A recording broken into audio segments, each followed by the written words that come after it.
Hello and welcome to Gifted Underachievers, the podcast for mid-level creatives with delusional ambitions. In this segment, James and I are absolutely delighted to welcome gifted achiever Julianna Brazill to the clubhouse.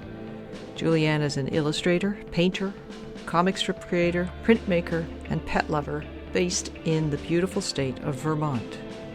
We talk about vacuums, feeling other, flying your freak flag, following the creative impulse, working in different modalities, not falling into the capitalist trap while keeping the energetic minimum of money in the bank, doing taxes, having a room of one's own, and normalizing making. Hope you enjoy it. Hey, Pat. Hey, James. We've got a new guest in the Gifted Underachievers Clubhouse, and she's pretty awesome. She's amazing. She is. She's incredible, and her name is Julianna Brazill. She's an artist, and she's going to read her very own bio because you and I had a gigantic fight. Who was going to do it? Yes, they're neck and neck here. It's pretty rough. So yeah. So we opted with the third option. Yeah. Sure. Just run the whole show. Okay. All right, great.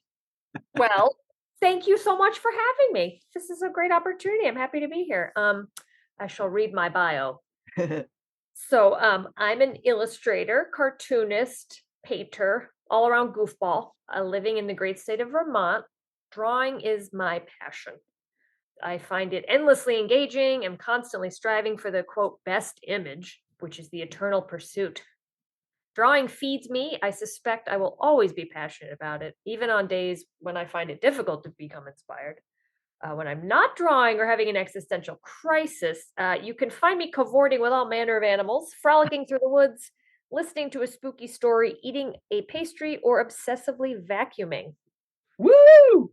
Yeah. For now, or you can find me on this podcast. So, are you inordinately proud of your vacuum? Yes. Yeah. Oh, It's just I have the Dyson Animal.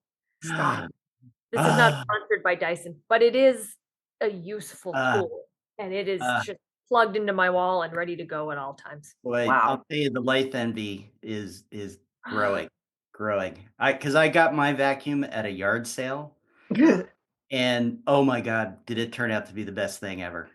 Really? I thought you were going to say it was bad. You got a good vacuum at a yard sale. It died. It has died, but for a good 10 years, that thing was, it was a godsend. It makes a big difference. I used to make fun of my mother for waking me up every weekend morning by vacuuming, opening the door, just vacuuming. Are you awake? I have my own, and now it's a daily thing. I love it. As a cat owner, I have to be. Oh yeah. Yeah, we have 3. So 3 cats. You know then. I think Pat, you have 2? Just 2. 3's the magic number, it seems, for cats. Can I just say, okay, I don't know if it's because you're both, well, no, Burlington, Vermont, Exeter, New Hampshire. You're not even in the same state, but I just want to say I hate vacuuming. It's my worst thing ever.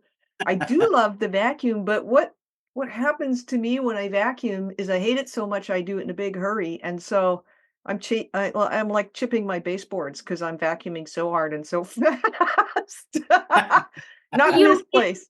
But are you plugged in? Because that sucks. You have to have a freedom. You can't be plugged. You can't be tethered to the cord. Oh, I am plugged in. Oh yeah, don't plug in. That's the problem. Yeah, when I'm plugged in. It doesn't really work that well if I'm not plugged in because it's not a battery operated vacuum.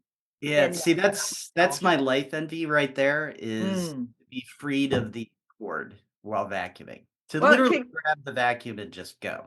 Yeah. So we're talking to an artist who's got a Dyson. I think that right there. From my mother. Mother. I can't afford a Dyson. Spoiler alert, I don't have that much money. But it's also a creative tool, right? You get a little stuck. It's like go do a little vacuuming, right? It is my number one procrastination go-to. When I cannot think of something to do and I want to distract myself, I vacuum, I clean. It's my Wow. Yep. You're the my perfect roommate. That's I'm fixing amazing. great. That's why I live alone. I'm my own perfect roommate. Oh, you live alone. Oh, that's great. God. Yeah, even even better. Even Uh-huh. better. Yeah. Yes. So other than vacuuming, we'll bring this back to the inspiration of creativity. And you note in your bio, even on days when I find it difficult to become inspired. So, curious, one, what sets you on the path to becoming an artist, as well as turning it into a career as opposed to sort of a side gig practice kind of thing? And how do you get inspired? Oh gosh. Well, That's a big question. many moons ago, when I would say it's kind of cliche, but I've just always known that I Mm, had Mm. no hope at anything other than being an artist because it's not being an artist, it's being me. I just have to create. I just always have. I don't think I really had a choice in the matter. But I did have and do continue to have two very supportive parents. Um, awesome. and so they kind of fostered, they noticed, she likes drawing, she likes creating. They, kind of nurtured that in me. And so from a young age, yeah, I did that. And then in high school, I had a really great teacher who kind of Mhm. spurred me on and kept me going in the fine arts, drawing in particular. I used to fill up notebooks as a kid with pages of inanimate objects. Mm, Mhm. Things found in a bathroom, one page. Things found in a kitchen, another page. I no love, kidding. yes, books. I just love filling out. I love drawing inanimate objects just from my brain, the lines. I've always been in the line. Uh-huh. So Uh-huh. yeah, um, I've always been inspired by home life. I'm a very Yeah, domestically oriented person. that's cool. Well, Yeah. So I always was drawing, and then yeah, my parents helped me go to college and do all the art things, and then yeah, so I'd always done it, and then yeah, I also so I have my master's in ceramics, which is kind of mhm, a funny little side. That's where I my passions went for a little while, and so I went to grad school for that, and but I always kept coming back to drawing, and I said, "Oh, I really just." When I would daydream about just being able to draw as a job. mhm, I Mm, said, I don't want to be a graphic designer. I just want to draw. Like, I don't know how to make that a reality without being a teacher or something like that. mhm. So I pursued other passions, and when I moved to Vermont, I worked as a number of jobs, but the most important, fabulous vintage and antique store here in Burlington called Barge Canal Market. Shout out. Uh, Yep. and they, much like my parents, kind of helped foster this. They saw in me, hey, you have a creative edge. Mhm. You are a very creative person. Making signage, making displays, helping them with that. They were very awesome. helpful and saying like, one of my bosses saying, you could do this, like you could do this as a living. And they helped me, like they let me have a display, which I still have in there with my own work. We worked on a series of t-shirts together, like they were another big stepping stone in the way of this. And then so yeah, I worked there for like 10 years when I moved here, doing illustration on the side, selling there when I could, doing a lot of commission work on the side, a lot of pet portraits, stuff like that. And then I said, I'm gonna do it. I'm gonna do it. I'm gonna try to do it. So I left Barge Canal. I was very sad because it's kind of my home.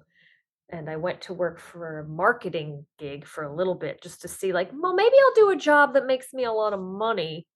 Yeah, yeah. See what that's like before I, jump off the deep end. And that actually forced me to really just do art. Because when I got into that, I said, I hate this. I hate this so much. I can't stare at a computer. I will die. They were very nice people. It had nothing to do. It was a good buddy of mine got the job. I was very grateful. But in some ways, it was more helpful to have a job that I hated in the end. So I could realize, okay, so I really need to do something I love. When you're a kid, you have a parent telling you what to do. Then you have teachers. and you have a boss. I just want to have me to tell me what to do. Yeah. So Yeah, amen to sorry, that. sorry if this is just a whirlwind tour. No, it's No, Probably no, no. missing some stops, but yeah. Then I said, January of 24. I said, yeah, I'm just gonna do it. I'm gonna try and do it, and it was good because that was kind of was it January? I guess it was more like November, but I was able to start with a bunch of pet portraits for the holidays and stuff like that, and that Mhm. helped me get going. And it was really scary when I jumped off. I was so afraid. Yeah. But like I had a friend of mine was a coach, like a business coach. And so before I left my horrid marketing job, I signed up for a session with her. And when she asked me, what do you want to do? And I explained that I want to draw, I want to do this. She said, oh, you could do that. It made me cry. All Oh, of a sudden, Really? just hearing someone tell me I could do that as yeah. a job. Yeah. Said, no, there's no way. She's like, oh yeah, of course you can. She was so confident. And so I said, well, okay, if you think so. And here we are in like a year. Wow. And how's it going? So ups and downs, feast or famine. Yeah. Inspiration is aplenty in Vermont for Mhm. someone who is, I would say, if I'm not being inspired by domestic life, I am just inspired by the great outdoors, of course. Yeah. That's why I moved here. I wanted more trees than people. Right.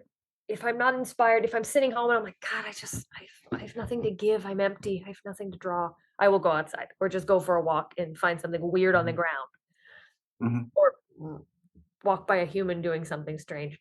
There's just any number of of things to be seen.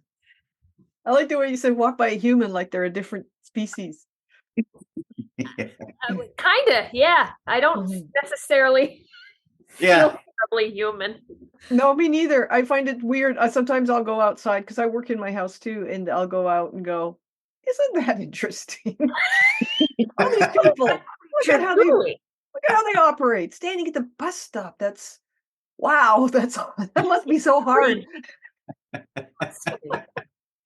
Look at these very strange creatures with their yoga mats and gigantic coffees Oh, wandering. it's not my neighborhood. Oh, I'm like, that's a common critter around here. Yeah. Mm-mm. New Funny. Hampshire and Vermont. Yeah, that Yeah, tracks. pretty similar. Yeah. Well, So they have them here, but just not my neighborhood because I'm in East Vancouver and it's a lot more, working class, a little gritty. So I'm glad about that. Those bitches with their yoga mats and their giant coffees drive me crazy, especially if they're getting into an SUV. I almost can't. I'm throwing up in my mouth. Yeah, I don't. I'm unusually judgy today. Excuse me. Let me back off. Oh, you're in good company. no, I'm with you. I am with you. We've got this. We call them the Exeter Trophy Wives. Gigantic cups of coffee, like immense cups of coffee that Those probably like Stanley cups with like the big straw, Yeah. like yeah, but child. they're like 2x. Yeah. And it costs them probably almost as much to fill that gigantic coffee mug as it does to fill the gigantic gas tank in their SUV. That they are driving themselves in with no one else. Yeah. Yeah, there's nobody else, No, just them and their coffee. Their coffee's buckled into the seat next to them. Yeah, there's probably like a kid seat in the back, but they've been at school for, hours by then. Either that or, they're driving like 60 miles an hour down the main street because the principal's called and said, "You've forgotten your kids again." Oh, no. They're like, I was, shopping online or whatever. I was buying more spandex or whatever. Yeah, more Lululemon. Or Lululemon? Yes, let's keep it. Yes, Lululemon. Lulumongo. Oh my God, you guys. Okay, that's a roast. That's a nice roast. That made me feel really good. And I just want to say, sometimes when I'm walking by somebody getting into a sparkling clean SUV with the coffee, with or without the yoga mat and the Lululemon, I just mutter like in my head, but that's never been off-roading, like No, even though those tires are destined for the moon. Yeah, it was designed by NASA. Designed by NASA. That's right. The mug too, everything is face ready. I know. indestructible. It's very strange. Yeah. Yeah. So I don't Oh, know if is it, so like maybe the ego thing would be, we feel this other than-ness because we are creatives. Or mm, maybe it's because we work for ourselves doing creative work and it's just like the rest of the world is on this weird 9 to 5, gotta run around type thing. And we're a little less like that, maybe. I Yeah. don't know. Yeah. No, I think so because yeah, like you said, you already feel other. Being a yeah. creative Mhm. soul, you feel other. I mean, you're not. But yeah, then when it comes to the 9 to 5, you do really feel even more separated. And in some Yeah. Mm, ways, I prefer it, of course. But you do feel you're operating on another timeline. yeah. True. Another bandwidth. Uh, Yeah, right, I, right. I'm, I'm not I don't work full time at my craft, if you will. So I feel like when you're full time, like you are, Juliana, and part of your job is keeping yourself inspired enough to produce. Basically, Right. you produce part of the culture, in I've just been reading this book called The Artist is Culture Producer. And that's what I found. These are all full-time artists, and it's similar to your situation in that, well, there was a lot of talk in that book. It's edited by Sharon Loudon, and there's a lot of talk about gallery presence, and some people are like, well, I'm just not in the gallery, I don't buy the gallery world, it doesn't work for me, it's too elitist and stuff like that. It's great for, certain types of art, but you're really producing kind of art for people, like everyday normal people who want something cool. Like, I was just looking at your website, and you got a great shop, and I love Mhm. your really super whimsical stuff. And but there's this thing in your shop. Use it up, wear it out, make do or do without. This little use it up rhymed print with all these, a bunny riding a bicycle and rubber boot with flowers coming out of it, all these beautiful little line drawings around it, colored in. And I just thought, now that's perfect. That's perfect Oh, for my place. And so I guess what I'm asking, in a way, I am asking is, was that a deliberate decision, or is that just your vibe? That's the stuff you like to work on? I guess I think that's just my vibe. I've always been, admittedly, someone who wants everyone to like them. I want to make everyone feel happy. And, in some ways, I'm not religious, but I was raised very Catholic, and I was raised of the Uh-huh. golden rule of do unto others as you would have done unto you. Mm. I've just embodied that so hard, maybe to a fault, where I think like I want to make everyone feel good at all times. Not at all times, but just to recognize that, in not to be cliche, but in these dark times, Right. want to my art to be a defining what's the word? Bringing people together. I want it to Yeah. be Yeah. Yeah, with the Eye of Sauron on the rise. correct. The orange eye of Sauron. And Yes. we're trying to figure out which hobbit has the ring, while we go through that process.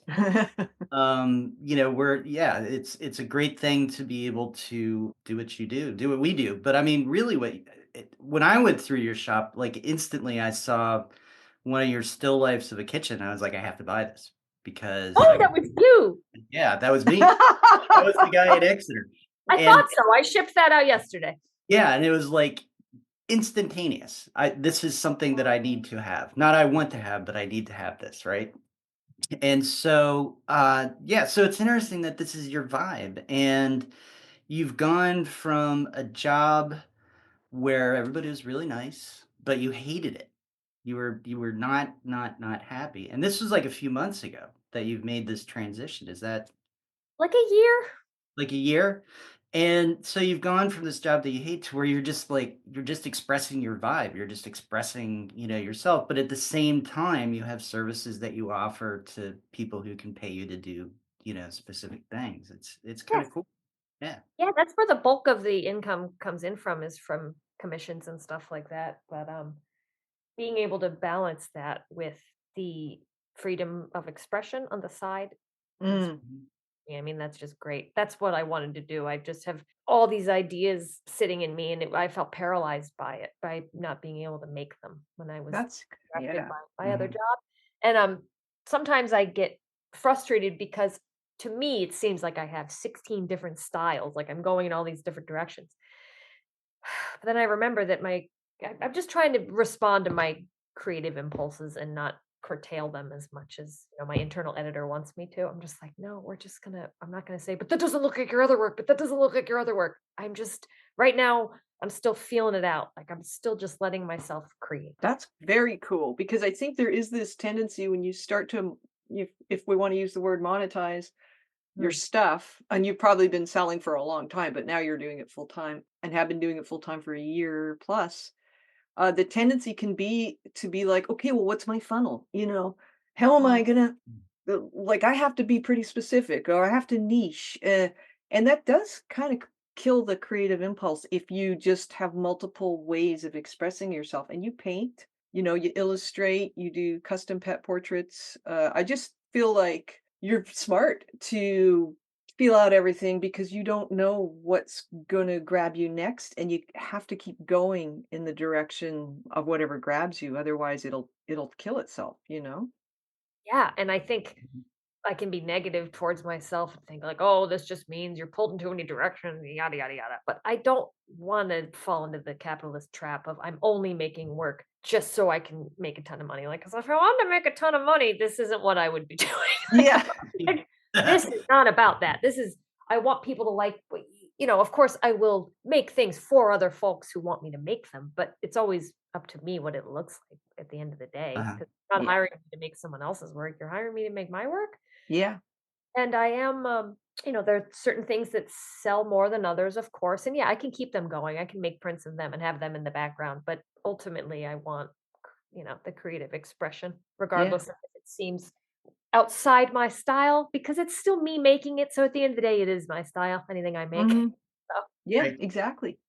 And so do you mentioned sending James's, printout. So can you just talk a little bit about that? Because, well, I think some people who do merch, and this probably they're not, it's not their main job, but they'll like have a store in Redbubble and they never get involved with the actual printing and then packaging and then mailing it out. Do you have a local printer or how does yours work?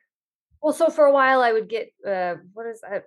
Gisley prints. I think that's how you Mm, I don't know how GIC. you say that either. I've seen it. Yeah. Like high quality prints before, when I started getting into this, I would just order them online and have them shipped to me, and that just seemed like, so I invested in a ridiculously good high quality printer. Like, Oh, Wow. you print them yourselves? Yourself. Okay. Oh, yeah, cool. yeah. So Yeah. I've tried a ton of papers. I've done different methods. I did some screen printing for a bit just to do some bigger blocky things, but I didn't like. Eh, yeah, this works for me. I mean, I can print pretty large. If I want any bigger, there are a lot of local companies here that will do it. Mhm. Yeah. But in general, I do it myself. I get the sleeves, I get all the stuff. Anything I can, I will do myself with Yeah. my Mhm. Yeah. That's cool. And then ideally, right, it grows to where you kind of can't do it yourself. And so you've got to keep expanding or figuring it out own. or, Yeah, or I getting mean, to the point where it's, maybe it doesn't feel worth it and you want to do something else. I don't know. I don't know. Yeah, because I am independent to a fault where sometimes I forget that I can ask for help or that I can use something else. I just think like, oh, I have to make this myself. Like instead of ordering new cardboard envelopes, you'll probably see this when yours arrives. I will just patchwork cardboard together. I'm very industrious, just trying to think like, this is perfectly functional. Who cares if it doesn't look just like everybody else's packaging? It's still if it's fine. But yes, there are things where I'm like, oh, this will be easier someday if I can get someone to do this or XYZ. Mhm. But right now, yeah, Right let's now, you're it. You're a one person. I do. I have my own, stock, and I also sell at a number of stores. Barge Canal Market, which I did mention, is kind enough to keep my stuff in stock, even though I don't work there anymore.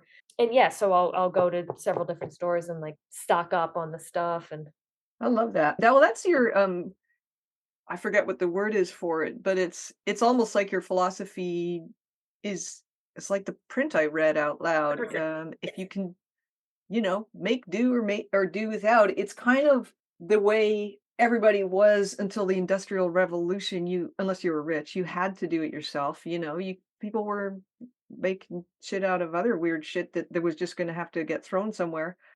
And now I think as the planet starts really suffering, it's gotta be that way. So you're really a forerunner of the way we we should all think about being, and especially when you work with tangible stuff. Like for writers, it's words, it's on a screen. It's not Mhm. that tangible unless you print it out. Sure. And that's why I like your thing that you do a bunch you paint as well. It's just that a lot of your stuff is really, really tangible. And do you draw on like paper and then turn it into prints, or do you draw on the computer at all? Uh, yes to both. So Okay. I'm happiest and most at home with pen and ink. I have like a few years ago, I found a vintage era, Ooh. a bunch of a whole baggie of antique nibs Oh wow. at a resale shop, and I always admired the line work of the '60s. I don't know if you know what I'm talking about, but if you Oh yeah. a lot of like heavy ink handedness, scratchy, just Mm. mwah, chef's kiss. I love that kind of work, and so I find it best when I don't have a ton of control over my pen. Like I have enough, but I like where it'll add its own little organic element. So I typically draw by hand so I can get that. And then I'll either color with watercolor, gouache is a opaque watercolor, or I'll go into Photoshop and create. I will occasionally draw. I have it right in front of me here. I have my little Wacom tablet, Mm. which I will use to if I'm doing commercial work, or like I have a cartoon in our local newspaper, which I will occasionally just it's easier to do it on the computer, but I also feel like it loses something for me. Mhm. So yes, short answer is I like to draw by hand and scan it in. Yeah. Yeah, just look at you've got a comics page on your website, I which do. made Mhm. me laugh out loud. There's a few, Hey. even though we're in quite different environments, some of these the one about the shorts, Yeah. that the woman who hasn't Oh, her bike she hasn't washed her shorts in 40 days. I gotta kidding me. say, that's me in the summer. I have one pair of shorts that fits right now, and that's the Pers- one I wear all summer. Correct. That Yeah, I've got my winter pants on, and then I'm gonna transition to my summer shorts, right? Exactly. And like pants and shorts and bras. You can wear over and over and not wash them because they're pants. And you're like, "Why are these so baggy? Skinny." Oh, no, I'm just very filthy. They're very big. But that's the kind of shit I love. I love making fun of everyday life because I love to, like political stuff, of course, very important, what is happening, blah, blah, blah, sure. But we're all alive, and it's so crazy and stupid that I like, can we just everybody shut up and think about how insane this is? Yeah. Like these 2 tubes, you have a tube on each leg that is cloth and they're holding skin. It's just weird. I was looking at one now. So there's 4 panels, and the top 2 are a woman, kinda like you saying, "Did you ever think about how weird it is to be alive? I mean, really think about it.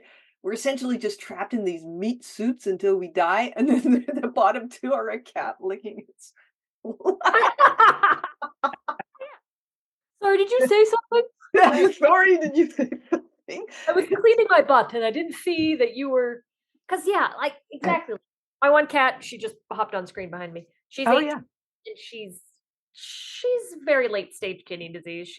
Oh, I don't know how long. She's very happy though. But yeah. that's what cracks me up is that she doesn't give a shit. I'm like crying. I'm like, please poop. It's been 2 days. And she's just having the time of her life. She doesn't care. And I'm just like, humans we're so insane. I'm just gonna Yeah. sit around this like meat goop in my head is gonna make these thoughts about me being a meat goop suit. It's just so weird. Yeah, and and so that's like I like to do that kind of writing, and I think Pat does too, like reading her book and all that kind of stuff is like get into that minutia of why it's weird to be human, right? And all the varieties of weirdness and when they come into collision with each Yeah. other and all those kinds of things. And yeah, that's what I like. And I love what you were saying about the 60s drawings too, because as growing up with those children's books, it was all that kind of stuff, right? And so that imprints on your Mm, head. Absolutely. I didn't for a long time, I didn't realize certain things were quote unquote old to me because my mm, parents are boomers and I also had a nanny who had a house that she had kept since the early 70s, exactly how it was, or the late Mm. 60s even. And I played with like old toys, and I watched Mary Poppins thinking it was a new movie, and I watched the Beatles Help. I watched that obsessively because of their sunken living room and like all the cool things. Whatever. I played with Yeah. old He-Man toys from, the 70s, and I just grew up kind of steeped in a different time. Yeah, she's 18. She does a good job. Steeped in the past.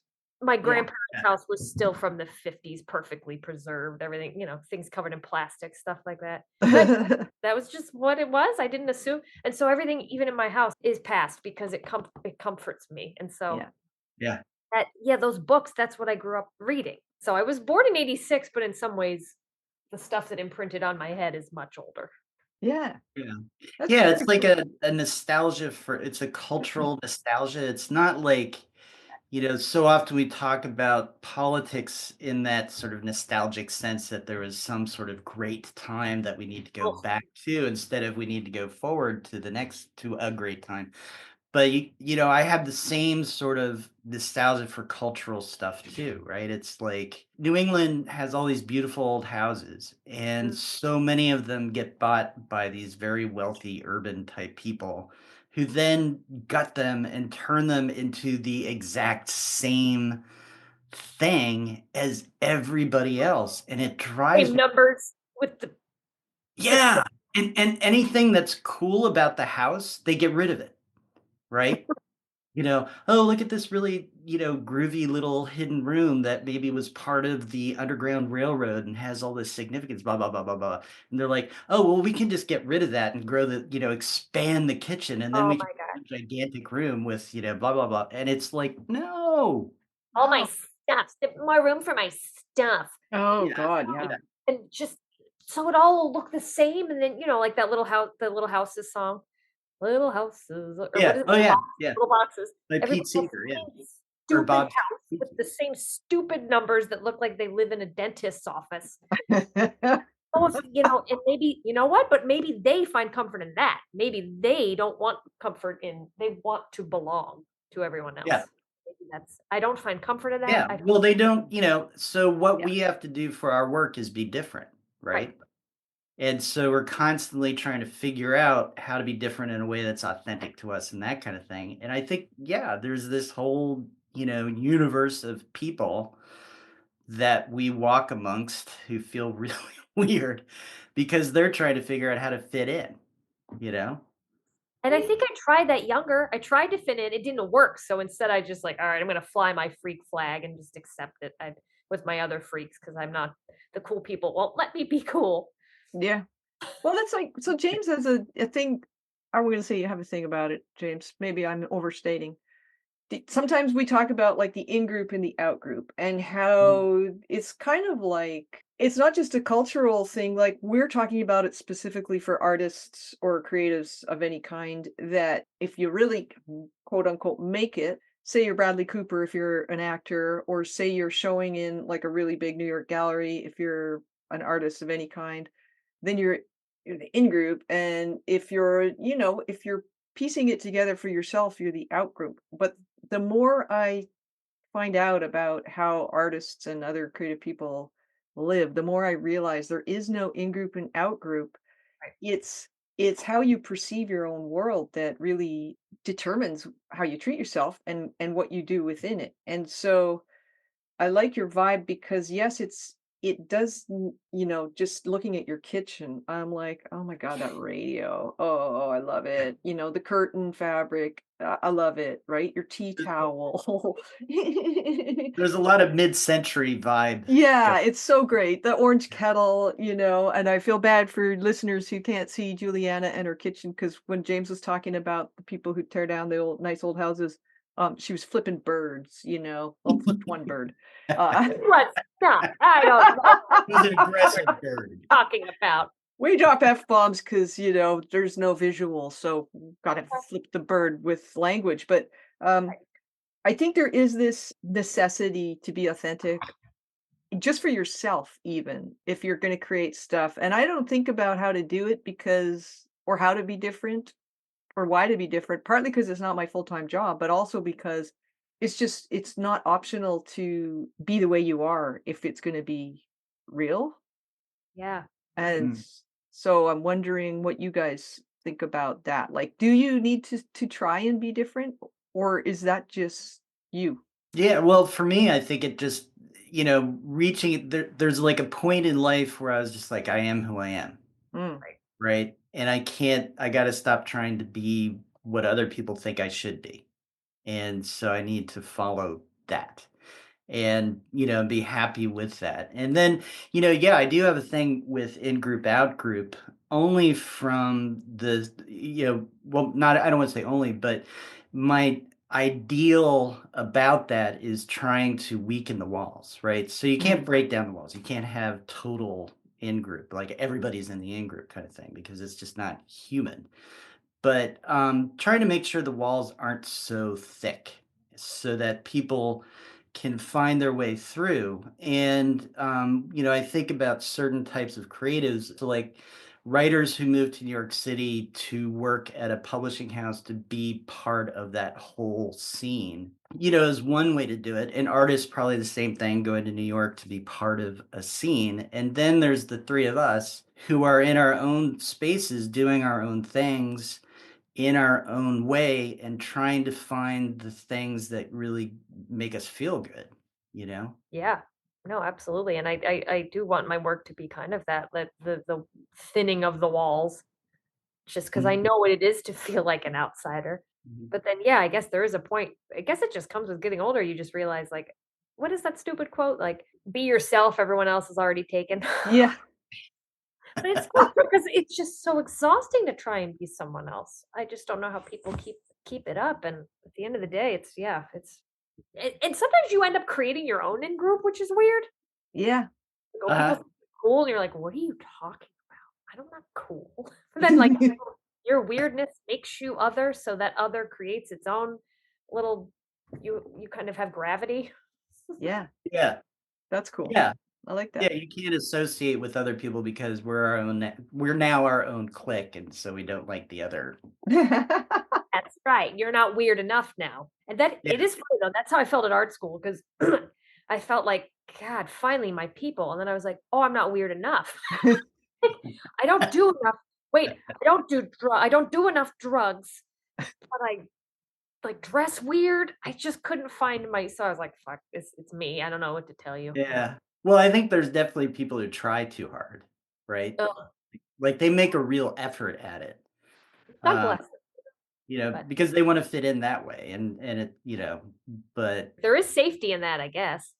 yeah, no, absolutely. Because you want to feel within the group and safely ensconced and all that kind of stuff. But I think, there's a point that people, maybe some people never get to it, but where you just kind of go, and it's funny. I remember my mom saying this to me when I was like 16. I can't remember what we were talking about, but she said to me, James, I just reached a point where I didn't care. So what? Ah, You're gonna accept me for who I am. So I'm gonna show up. This is how I'm showing up, kind of thing. yeah, and I And kept I was hearing like, "You're as you get insane," yeah. because I was Yeah, right. 16 and like you don't do that when you're 16. You're like, "I'm embarrassed of you, mom. Please stop." Yeah, yeah, No, but you're absolutely right. I always heard that from parents or from older people than me. Like, "Oh, when you get to my age, you don't give a shit." And I'm like, "I don't understand how you could not care about everything all the time." But slowly I see, okay, okay, I care a little less every year. But I also care more for the things I really treasure, but I Yeah. care less about, yeah, other people's shit. Yeah. yeah, Well, it's like believing yourself or believing or Yeah, trusting your own experience because, you're the only one who can have your own experience and it's valid. It doesn't matter what the prevailing zeitgeist says is important. And that's yeah, why I think artists, particularly visual artists, are super important because they reflect experience in a way that you can't get from watching television. right. They put something inside, outside that so somebody like me can look at your print and go, "Oh shit, yeah, okay." And that just it takes part of my own experience and kind of in some way validates it in a way that I can't validate it for myself. And so I think that's kind of the gift. And I think it's very cool that you're making a living out of it. And I'm interested in the ups and downs. Did you have a big nest egg before you jumped off or no? No, I've never really had any sort of egg.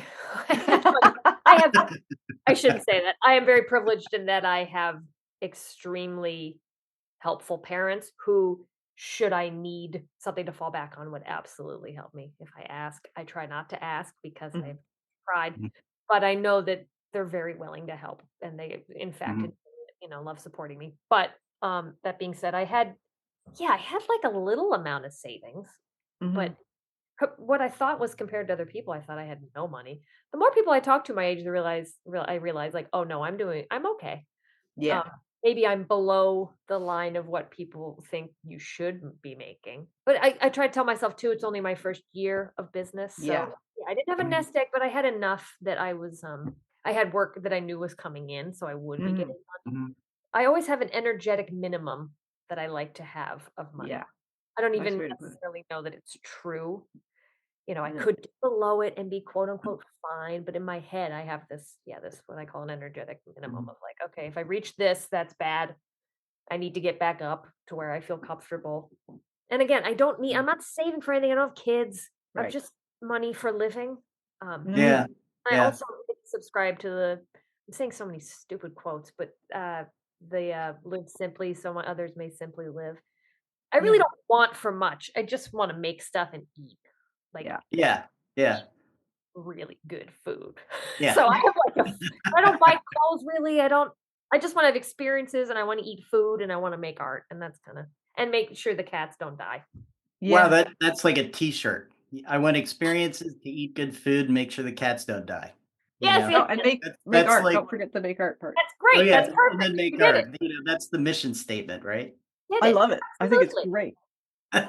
And I think there's almost like you kinda have to be in that zone to be able to accept the risk of making the leap. You have to be very okay with, as long as I can continue to have certain experiences, it doesn't have to be flying to Tahiti, it can be very simple.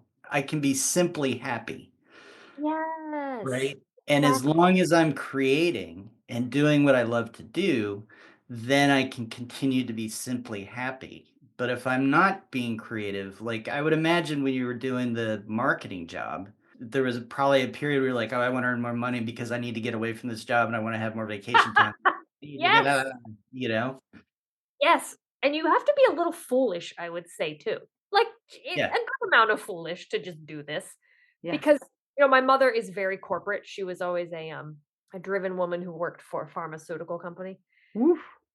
Oh, she Right. don't get in the way, but she's the most loving, wonderful woman and who's very supportive, like I mentioned. But she her own anxiety would dictate her concerns about me not having what she saw Mhm. as a real job, like a Yeah. corporate job, and like that concern, and there's this certain amount of money you need to be making, and and I think once she saw though that like I'm okay, she kind of came down Yeah. off that ledge. But yeah, you have to be a little foolish, and I do want more money. I'm not gonna lie, like, because I'm 38, but I still live in my head like, oh, someday, oh, this, oh, when I make all this, and I'm like, girl, that day is now, and Yeah. you will get, but I'm not a goal oriented person. It would help me to have goals of like, okay, I want to make X, Y, Z. I'm just very like, whatever. I have enough for ice cream. It's fine. Like Yeah. As uh, long as you've got ice cream money, I'm going to say what the else? opposite of James here, and uh, but not in a bad way. What I found, because I've had two different businesses in two different sectors, and what I found is you got to give yourself 5 years. It takes 5 years to Yeah. establish a business, wow. so you're only 20% into that time frame, and that for me is a big relief to think, well, shit, I got lots of time to figure out which things I'm doing are going to provide, I think what you might have called earlier, sort of this background level of like, oh, Yeah. they're up there, they're bringing in money. I don't have to, do anything to them, and then still allow you the amount of time you need to do new creative work. Oh And yeah, to like the passive income is the great. passive income, Mhm. it's never passive because you got to create it, you got to make it, you got to send it out, all that stuff. But that's, yeah, basically what I'm talking about. But if you think about it in the terms of, I think you're really well set up because you're only a year in. and you're doing okay. And my thing at the first 5 years was keep your overhead low. Do not spend a bunch of money you don't have on stuff you don't need for the business, and so you're already doing that too. Oh, that is comforting, thank you, because it is you do feel a little like you're going it alone. I Yeah. can't ask my parents for Yeah. advice on this, they don't know what I'm doing. They're like, "You draw pets?" No, they're great. You're a cat drawer? "You What? draw" yeah, what are you doing with that? Charge more. Uh, yeah, that's comforting to hear because, I have some friends who make and things like this, but, Yeah. I'm kind of making my own path, and I realize no matter how much you think about it, that doesn't help until you do it. Yeah. It's Like, I Mhm. learned by learned doing. by fucking up, I Yeah. learned, like, "Oh, this I didn't charge enough," or, Yeah. "Oh, I should keep track of this," or, "I should do this for a client." Like, you're never just gonna know, I don't think, until you just Mhm. jump off and just figure it out. Like, you can Yeah. read self-help books and plan as you want and make spreadsheets and shit, but you really just have to get in there, I think, and fuck up. Yeah. Well, yeah, I mean, there's the paralysis by analysis kind of where you Yes. never get started because you're constantly preparing to start. Yeah. But you don't learn how it works and how you work within it and the really the things that you need to know until you get going. And one of the things that I admire about Pat is she's very solid on the business side of these things, right? She's got the creative stuff, locked, but she's also really good about business stuff, like in a way that I'm just not. Like I just don't have that, but I'm learning. And I think that's part of it too in that sort of 5 years is I remember being very much like here's the things I want to do, but here's the offer of what's going to pay me to be able to pay my rent and do all that kind of stuff. And so there's all this juggling and trying to figure it out that you've got to go through. And to a certain extent that never really ends, but I think for me I settled on a place where I was like, okay, I feel comfortable here and I'm doing what I like to do and I feel good about it. And so it's like I'm going to keep moving in that direction kind of thing. Right. Yeah, I mean, I really admire someone with business sensibilities, and yeah, even if they don't come naturally to us, I feel like, yeah, the more we do it, it's just a muscle, you just figure it out, and we have people like Pat to be like, "Hey, what are you doing?" It "Hey." was a muscle for me too. I worked in the conference industry for years as a contractor, and I I just learned it from doing it, it's definitely a muscle. I think anybody who's I mean, I have a natural interest in it. I think business is creative. I just think having because I have a Mhm. small business, I consider it a small business, and I just feel like it's one of the most creative things you can do is figure out how to make money off stuff you love doing. I don't know too many artists or creative types who come from such wealthy backgrounds that they don't have to figure out how to make money. I don't know any. Right.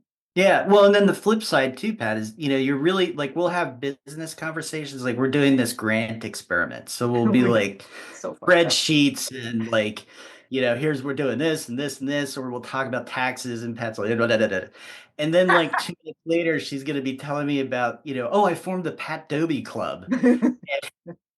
Or these different clubs she does with her sister, and all this like just silly stuff too. So it's yeah, you get to kind of find, I think, or explore or experience a lot of different sides of yourself.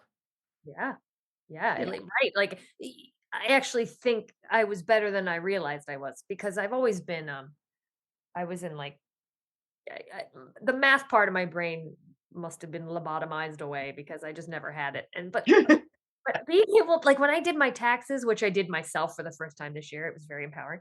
Um, when I broke it all down and looked at it and looked at all the things the spreadsheets I'd saved of the money made and the stuff that went out, I was like, "Oh my god, I did it. Like, I Yeah. friggin' did it. No one taught me how, and I did it."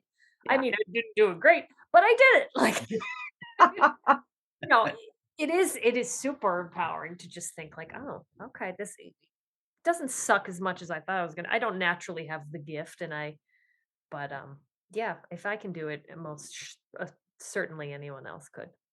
Yeah. Yeah. That's very inspiring, I think. So, let me see now. There's one thing we haven't talked about that James and I were both pretty interested in, and that's your soda plant space and how Mm. you why you have that, how you use it, whether you feel good about using it, and, what it brings to your practice or your work that what it brings, I guess. Okay. Mhm.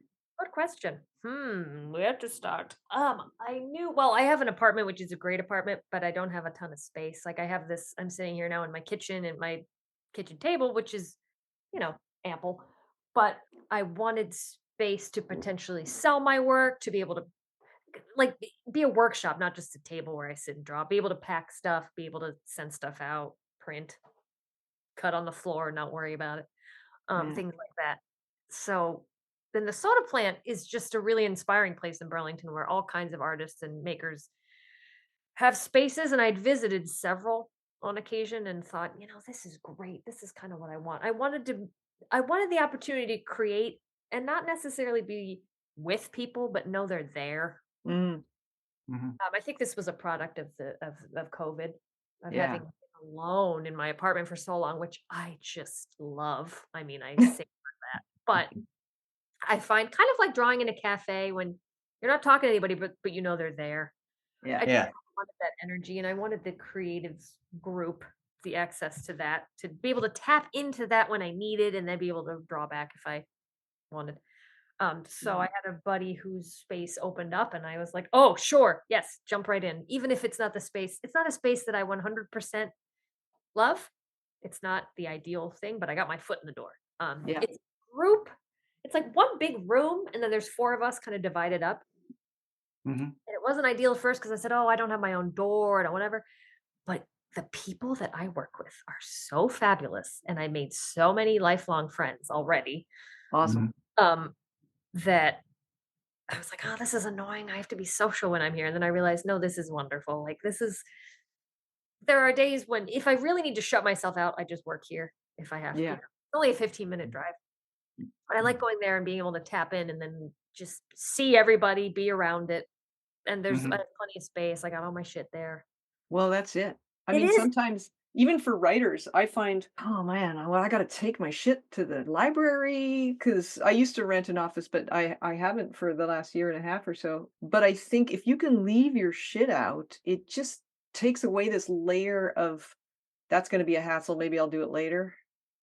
Like it frees you up for how you can work because you know your shit's laid out already. Absolutely. I Yeah. know what it all is. It is hard because I will like do some things require a ton of attention and I need to be home because if there are other humans, I don't trust myself to not be able to do it. I don't trust myself to be able to shut up Mhm. and just work. I'm like, oh, but and so pet portraiture or anything that's highly technical, where I need Yeah. to really focus and look at something and make sure that it looks like this thing, then I need to be alone, and then I will stay home. But I have cats and they step in the paint and all that shit, so it's just really nice to be able to go and I'm there are people, but I can tune out there. But here, I really need to just Yeah. So for me, when I started out, I was like, I want to, the a room of my own thing. yes, And I want to be isolated. I want to be away from people because I'm going to use my concentration and whatever to create worlds and people and da da da da. Da. And now I feel like it'd be awesome to have a situation like that. Maybe not where there's other people in the room because that for writing might be a little too much, but just a small little space, like, basically white walls, a window, and a desk, right? But it's in like a old, factory or mill building or something like that that's filled with other artists. I exactly. think, so like you're in a place that's got energy that's creative. You can go down to like the main room and get a tea or something and communicate with people if you want, but you have your space where you can shut the door and be on your own. And to me that sounds pretty darn good right now. But it's Yeah. hard to find. Very It's not. hard to I grew up in Scranton, Pennsylvania, and there are a lot of empty warehouses and things like that, and just abandonment, which I find Mhm. uniquely inspiring Yeah. as its own. But yeah, you could, and I feel like you used to be able to just rent places like that and just get, a dirty corner of a room, but with like lots of light coming in and old floor. I mean, that's ideal to me for sure. The Yeah. soda plant is the next closest thing. It's not abandoned at all. But it has that charm still. Yeah. You can go downstairs. Yeah, I could go get a coffee. talk to people, and you know everybody. You just flit around, and then you leave and go back to your little hovel when you want. I do. Right. The only thing I do want is like a same thing, a room of my own where I can like, hi everybody, goodbye, and then just shut Yeah. the door. I can't do that right now, and I would like to eventually get to that space, but for what I have, it's great. Yeah. Well, it could be part of your 5-year plan. I mean, you probably have to wait for people to move around and That's the leave. thing. You gotta wait for someone to die. I mean, for someone to But dead yet? No, Yeah. there's not a lot of turnover, but the fact that I'm even there at all, I'm in what's called the South End Arts District, and that's just kind of the place to be if you're gonna do what I'm Yeah. doing. So I try not to be like, okay, the next thing I need, the next thing I need, and be like, look Yeah. what I have though. That's Yeah. cool. Yeah. Yeah. That's Well, great. and you live in this, so Burlington as a city is a really, really great place just to be generally because it's right on the lake. The Green Mountains are there, the Adirondacks are across the lake. It's got all this kind of access. The city itself has a pretty good vibe, but like everything, it's gone from that transition from sort of an industrial town to now it's completely gentrified and it's really, really, really expensive Uh, and everybody wants to be there. And so, the same thing happened here. Portsmouth, New Hampshire oh, was kind of a dive town for a long, long time. But then a lot of artists started moving there. Historic preservationists sort of saw, opportunities there and working together and also in their own ways they created this sense of community that then drew people in, and now it's completely gentrified and it's like a little Manhattan. It's so expensive that you can no longer afford to live there if you're working as an artist unless you've really got something going. So it's like where do you what there's I guess this challenge of we keep leading to gentrification, or you want to find the creative space but it's really expensive, the community is expensive to live in, so like what do we go take over Indiana? yeah, right. Yeah. Yeah, there's this town next to Scranton called Carbondale, and I always thought, let's Yeah. just get a bunch of people together and buy Carbondale. There's probably a sinkhole, but that's fine. Yeah, well, maybe there's a town like in North Dakota where Yeah. Pat could meet us, like it's got the line going through the middle and Pat can be on one side and we can have all Yeah. these American creatives on the other kind of Adobe thing. Town. Yeah, Yeah. whole town. Dobyville. Oh Um, yeah. Mobile. yeah, That's I'm it. just thinking of Schitt's Creek. I don't know if you guys get that show down Oh there, yeah. Oh but yeah. Of course. this family bought a town and then they lost everything else and went to go live in the motel in the town. Uh, but that would be I mean, that would be great. I'd love to have a sort of a compound, somewhere affordable. And I think part of it is that it normalizes making. And that's what I find. Like, I went for years going, I'm the only writer I know. I don't know anybody else who writes. Like in real life, I just didn't know anybody. I would go to night school classes and stuff, but I didn't really know them. We were in a bit, Vancouver's got 2 million people. So it's not like you're going to see them again unless you make plans. I was in a writing group for 14 years with some of the people from one of the classes. But it was, I think I saw that as kind of a good thing because 'cause I'm not around all these writers who, like, are gonna influence how I think, but now looking back, I feel like, "Oh, no, it's part of because 'cause I'm getting sort of a little bit more exposure to other writers now just because I had a book published last year, and part of the beauty of that is that it really normalizes the idea that, yeah, you're gonna do this thing that doesn't really matter to most people. To be Right. honest. Sure. To be Uh, honest, yeah. yeah, but it's integral to how you operate. I just think of writing as part of my operating system, and that sounds like what you said right at the beginning of our conversation. When James asked, "When did you wanna become an artist?" You're like, it's just me. I've Right. always been that way." And so that's what I think. Well, anything that can create a bit of a scene like the soda plant is a gift in more than one way. As if you can afford to have desk space somewhere that isn't your house, that's a gift. And then also if you can be around other people who are making stuff in whatever way, like Yeah. sewing stuff, whatever it is, Mm.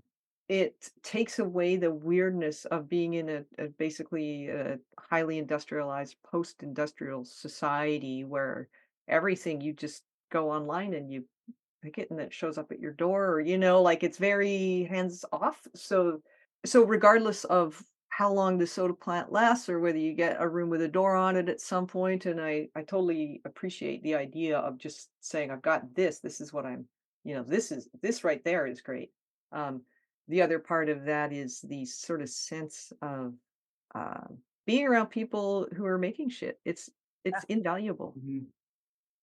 Yeah, I love that phrase they use, normalize making. Yeah. You can add an exclamation point to it and put it on a sign and, go go Right. marching along, or put it on the back of a t-shirt, right? Merch! It's a merch Merch! idea. Normalize making, That's you right, know? absolutely. I mean, everyone's doing it, whether or not they even know it. Humans just True. what you're freaking doing. Even if you're making your home, you're making money, you're making, I don't know, you're doing all kinds of shit. So it's just natural. I love Yeah. that. That is so true. I just packed up 4 gigantic of those clear garbage bags of my mom who's 94, her stuff, because she had a brain bleed. She's in a hospice now, but she's has to leave the hospice because she loves to live. So packed up Oh, 4 bags of clothing, and I was like, there's a 94-year-old woman with probably about 10 times the amount of clothing I have, and maybe 20 times. I don't know. I'm very minimalist because I'm lazy and I don't like shopping, but, oh, the thing I realized was that she likes making outfits. That's her thing. oh, I love that. It's like, that's why she's got 10 pairs of black pants and they're all slightly different. Does she always look great? Does she Always looks amazing. Yeah, yeah, right. So right. She's making something. Yeah. But because it's normalized, it's not. Yeah. It took your thing, what you just said, you're making a home, like, yeah, I hadn't thought of it that way, but it's true. People are making stuff because I think it's human nature. Yes, absolutely. Yeah. Yeah. Sort of the last question is, what do you see for the future, and how far out do you even think about that? An excellent question, which I ask myself fairly often. I feel like I have a block in my brain where I'm not able to think about the future. It's like really, I think I don't know if it's a defense mechanism or I just can't know, so I just don't think about it. But I've been trying to help to develop this and think like, gosh, what do I want and when? I would love to expand my art beyond Vermont. I've done some stuff nationally for other things, but the New Yorker, of course, I want to put my.